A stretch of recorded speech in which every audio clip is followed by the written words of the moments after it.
Good morning. How's everybody doing? Happy Friday.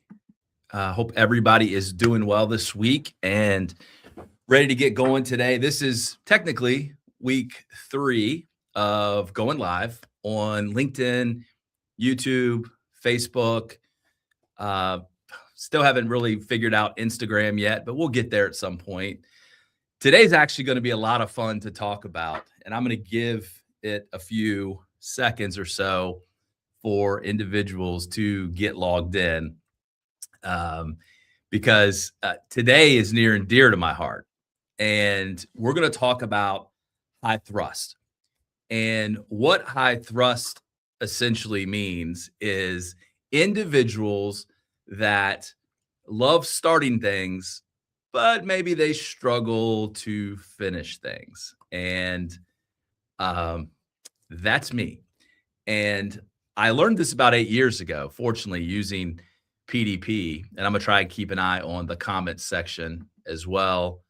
Looks like we've got a couple people out there. If you can just give me a thumbs up or maybe test the comments, that would be great to show me that this is working, unlike 3 weeks ago where it was recording live, but it wasn't streaming live. So it shows all the check marks are there, Facebook, LinkedIn, and YouTube. Excellent. I know there's a delay as well. So if you can give me a comment, that'd be awesome. Excellent. Hey, Julie, how are you? Great to see you. So Facebook comments are working.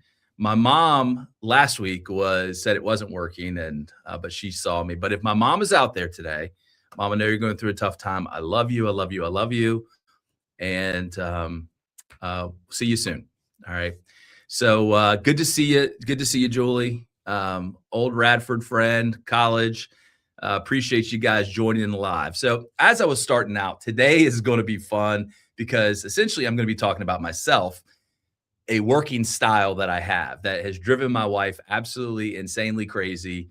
We've been married almost 25 years, and the first almost 20 years, this working style that I'm going to talk to you about today, where I love to start things, but I don't necessarily love finishing things. And so we call that high thrust.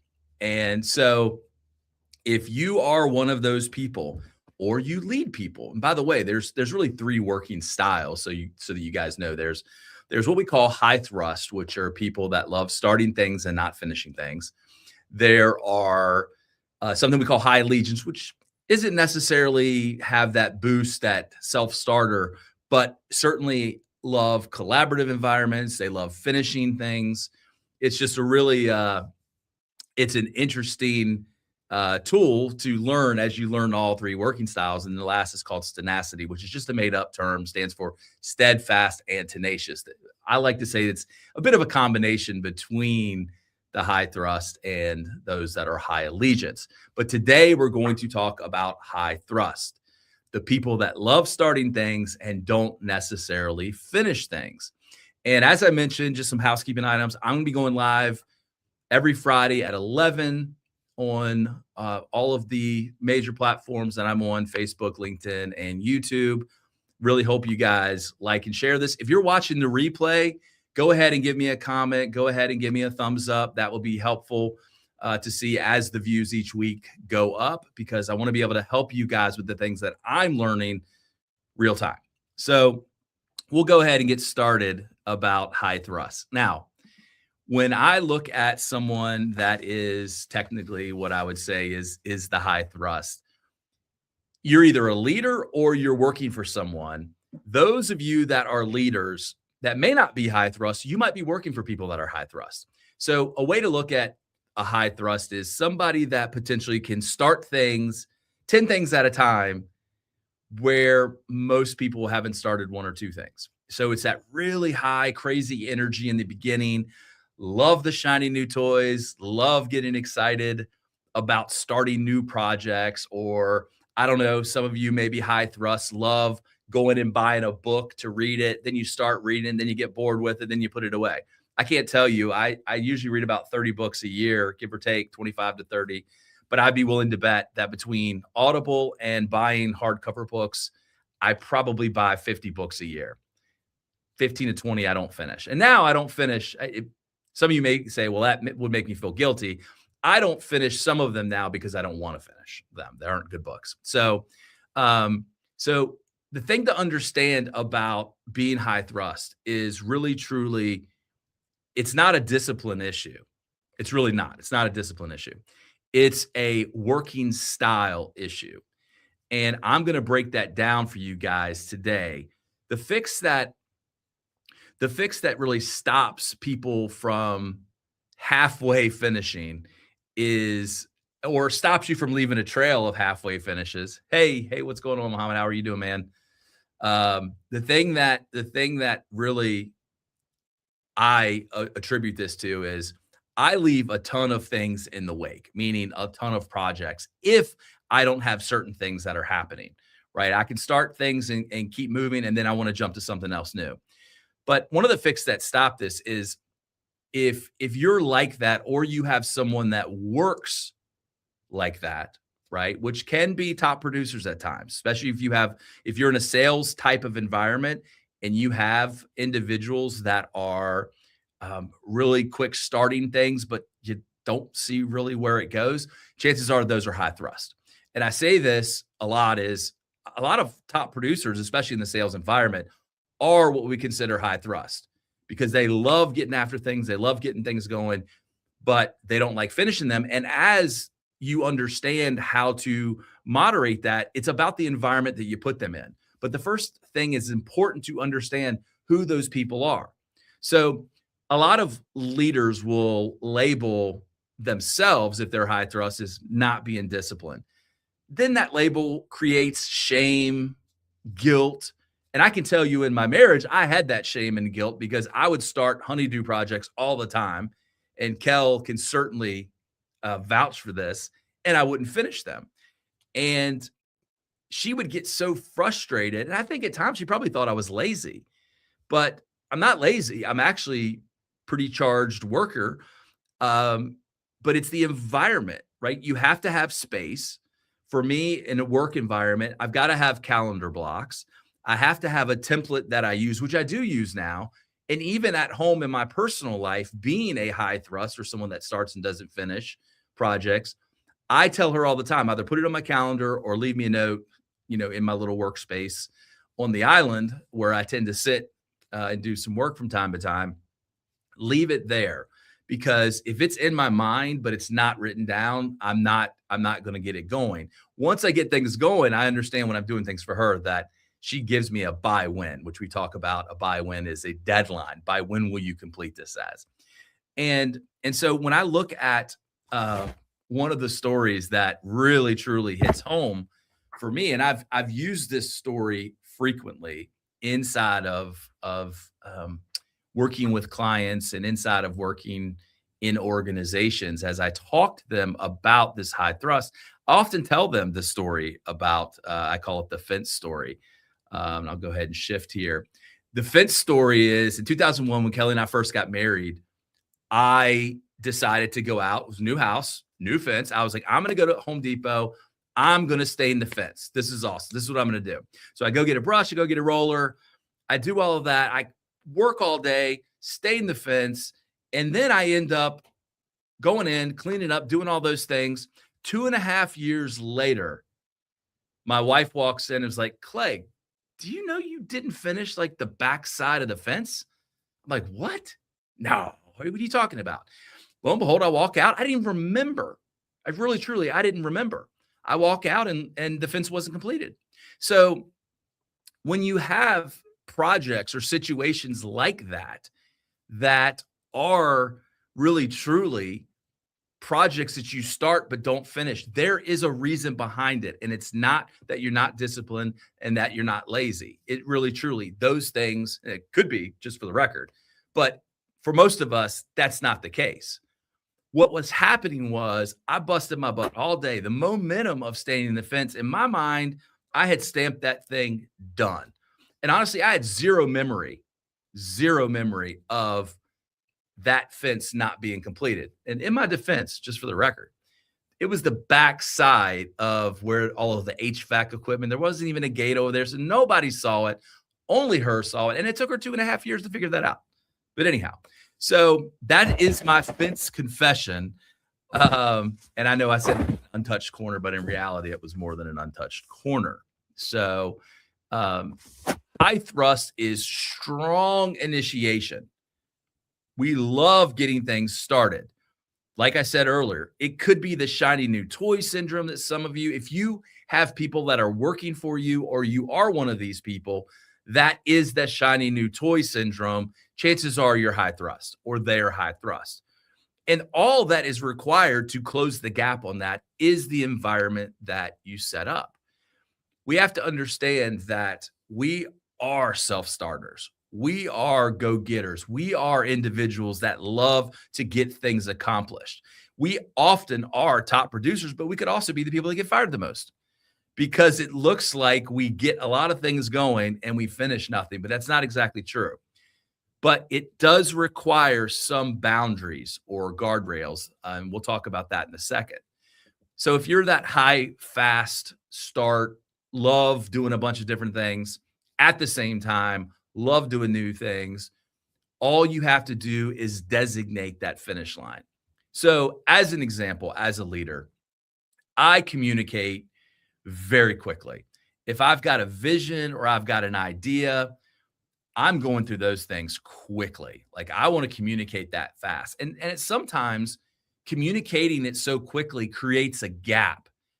And that particular gap could not be a good thing. That gap, because when as humans, when there is a gap in communication, as humans, we don't often fill that thing with positive stuff.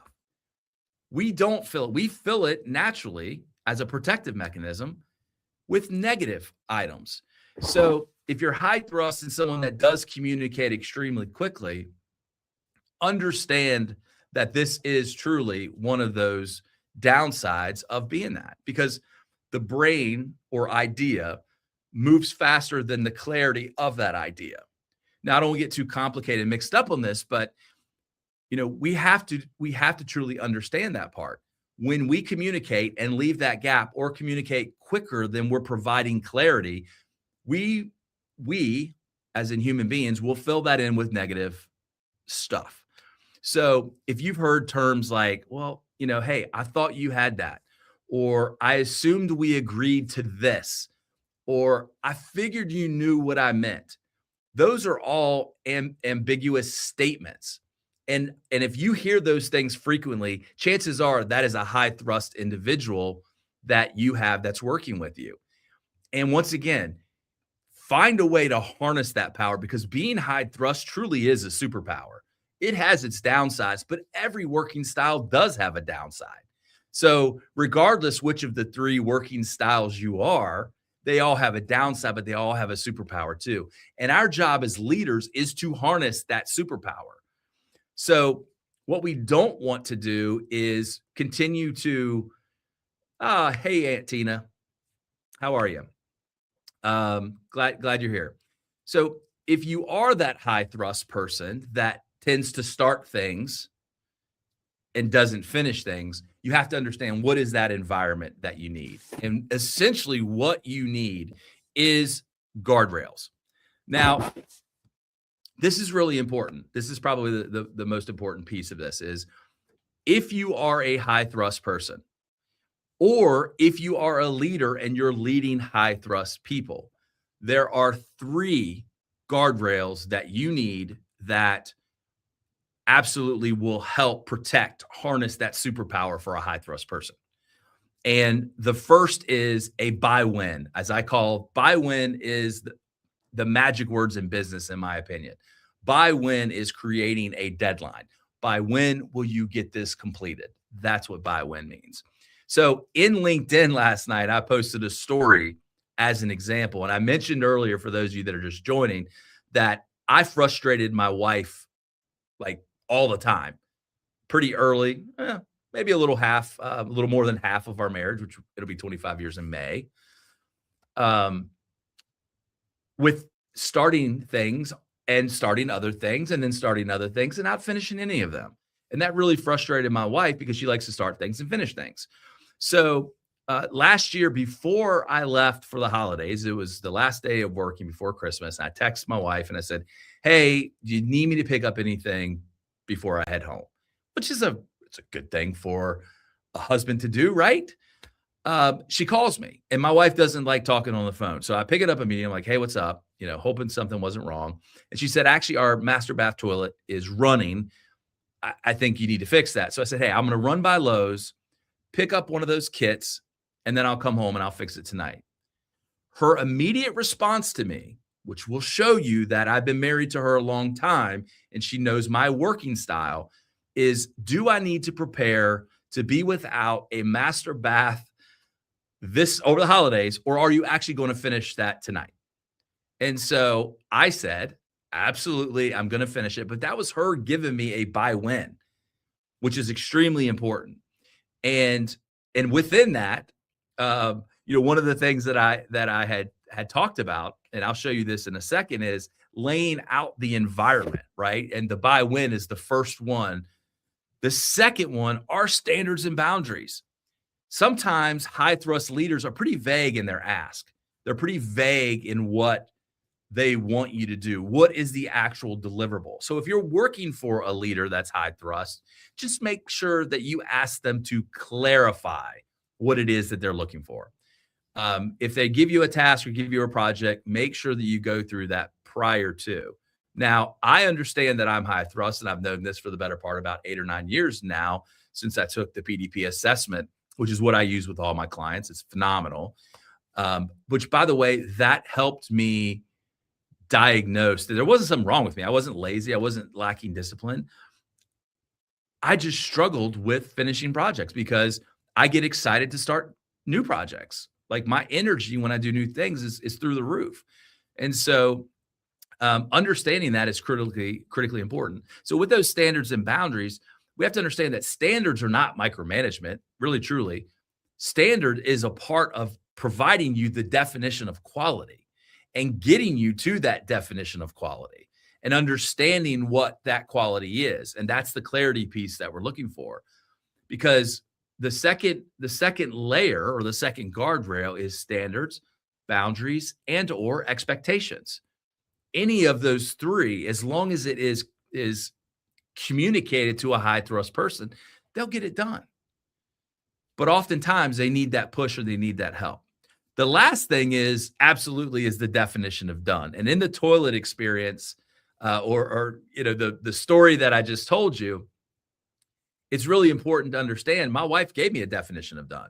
Kel was like, "Are you going to get that done tonight, or am I going to be without a master bath throughout the holidays?" So I heard that loud and clear of, "Get it done tonight, Clegg," which I did. Now, her definition of done also meant, what is the outcome she's looking for? She's looking for an operational toilet. She's looking for the tools and trash to be removed, so she's not kicking her feet or stubbing her toe on the tools or the trash when she's trying to go to the bathroom in the middle of the night when it's dark. So that was her definition of done. And I understand that today because I've been married to her long enough. So, and the observable outcome is by tonight. And so any project that you're asking someone to do, make sure you give them the definition of done and the by when, because when we have those things collectively, those of us that are absolutely can get the job done. Now, before we start to read comments, and I'm going to take a check real quick here to see if there are any comments that are coming through. Give me a second here. Okay, excellent. Cool. Because sometimes they come in pretty quickly, so it's hard for me to take a look at that. So thank you guys. So the last thing that I'm going to say on high thrust, and it's really important for everyone to know this, is if you are that person that likes starting things and not finishing things, it's okay.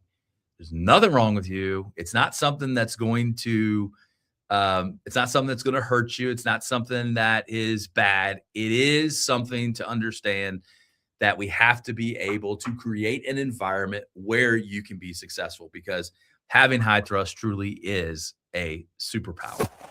And as we get back to, and I'm going to change this up just a little bit. As we get back to the presentation itself, I'm going to show you a couple quick things before we end today. Today's a quick one of the other two working styles. The other two working styles are high allegiance, which we talked about, and then something also that is called tenacity. So as we look at what a high allegiance or high tenacity is those are a high allegiance person is someone that loves to work in teams. They love to be supportive. They love to help other people, but they don't get crazy excited in the very beginning like a high thrust person would. Now, as an example, if someone comes to me and says, "Hey, Clegg, I really want you to take this on." Like, I'm an early adopter when it comes to things because I love new stuff. I also love taking on new projects. I love volunteering. If someone asks me, I struggle to say no because I like starting new things. Even though that gets me in trouble, I tend to pile too much stuff on. That's what a high thrust person get to do. A high allegiance person doesn't necessarily get excited about a new project, but they love helping other people and they love being supportive. They love working in teams. But a high allegiance has the finishing power that a high thrust person doesn't. So I'll give you an example. If I roll out a project or something that I'm excited about, I want to get going. I'm really excited. I'm observably excited. You can tell when my body language and my tone, I get excited. Now, with a high allegiance person, they may have a poker face. They may absolutely look at this as, okay, great, got it. Once they're in the project, they want to finish those things. They want to finish the project. If you're to pull a high allegiance person off of a project and move them onto something else before they finished, you're going to upset them. You're going to cause a lot of friction, and that's not necessarily a good thing. So as you learn some of the working styles, and I'm not going to touch on tenacity, which once again is a made-up word, stands for steadfast and tenacious. Those are individuals that have a little bit of both. They have that rocket style launch from the get started things. They also have the finishing powers to get projects completed as well. So as we continue to move through these lives, one of the things that's going to be a challenge for me is to stay consistent. Like next week, I know I'm probably going to have to move likely to 11:30. I have a speaking event at 10. So I will likely have to move the live to 11:30 because of that speaking event. But having high thrust, I love starting these lives, but I don't necessarily see myself doing this 6 months down the road. I'm going to have to provide guardrails and boundaries to be able to do that. I'm going to have to commit to these lives being something that I'm doing 2 years from now so that I continue to build the credibility around the leadership development that I help clients with. So that's one of the things that as a high thrust leader or a high thrust person, that will be something that will be a potential struggle for me. So if anybody that's watching has any questions about the different working styles, whether you're a high thrust or high allegiance, or you're someone that likes to start things and not finish them, please put it in the chat. I'll give it a second to look for things. Take a drink here. It's hot under these lights. And as these lives get more popular, there's more awareness around doing lives on a weekly basis. I know more questions will come in. I think it's important to be able to establish these, but once again, being a high thrust person, it's not easy to do those things. So as you're looking to, and I'll put this in the, if you are looking to, if you're curious about your working style, you want to know how to do that, I certainly have this PDP assessment that I can help you with that will share with you which working style you are. If you have people in your organization that you want to PDP to learn which working style they are, that's cool as well. I'm happy to help you guys. You can just schedule a call with me at calendly.com/Clegg Culture. And I'd be happy to connect with you on that. Also, I have a cohort that is coming up in March. And if you are interested in that cohort or learning more about that, please, you can use the QR code. The QR code On the left will help you learn more about the leadership operating system cohort that I'm going to be conducting. Or if you want to join the cohort, certainly the QR code on the right. But once again, if you would like to schedule some time with me, calendly.com/Clegg Culture. I can tell you all that we talked about today regarding working styles, because I will tell you this, most assessments do not discover this part. And I can tell you, as a leader and someone that's been using this assessment for about 8 years, it is absolutely critical for you as a leader or a founder or a business owner to understand what working style your people are, because you have to meet them where they need you to be met. So where they need to be met. Okay. So once again, thank you all. I appreciate everyone showing up. I appreciate you guys coming. Look, before we leave, got a couple questions. You start and get about 80% done and then move on. Susan, that is, chances are, if you were to, it's PDP, which is an assessment that I use and that I absolutely love. Like I said, I've used them all. I've used Culture Index, Predictive Index, DISC, Enneagram, Hogan, Myers-Briggs. I've used them all. And I use PDP because of the depth and the awareness that I get from the people that I PDP. We use it internally for all our employees. It is an amazing assessment, and it is, yes. Thanks, Joe. Good to see you too, man. PDP is an assessment that is, it's going to provide either yourself, if you want to be PDP, it's going to provide yourself with predictable behaviors. It's also going to tell the working style of yourself and or people that you're PDP in, the people in your employees. And the big thing that seems to be a hot topic is, how are individuals responding under stress? And that is a big part, because one of the things that I talk about in the leadership cohort that I just mentioned is, how are people showing up to your employees? 95% of people think that they're self-aware, but in fact, only 10 to 15% actually are. And the reason for that is, most of us feel that we're reflective or we're introspective, which a lot of us are. And if you're a leader, chances are you are that, but that's internal self-awareness. External self-awareness is, how are you showing up to other people? How are you impacting them? What do they think about you?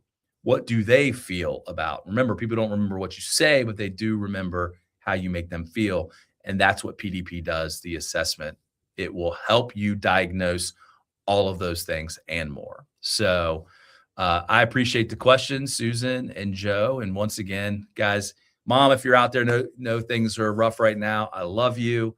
Great to see you. For everyone that showed up for this live this week, I appreciate you. I will be back live next week, and as I will the following Fridays after. Looking forward to hanging out with you guys some more. Please spread this around. This is week 3 of going live, and I'm going to continue to do these every Friday. Like, comment, and share. If you're here for the replay, do the same. Love you guys. We will talk soon. If you want to meet, there's last call on the Calendly, calendly.com/Clegg Culture. See you guys. Talk soon.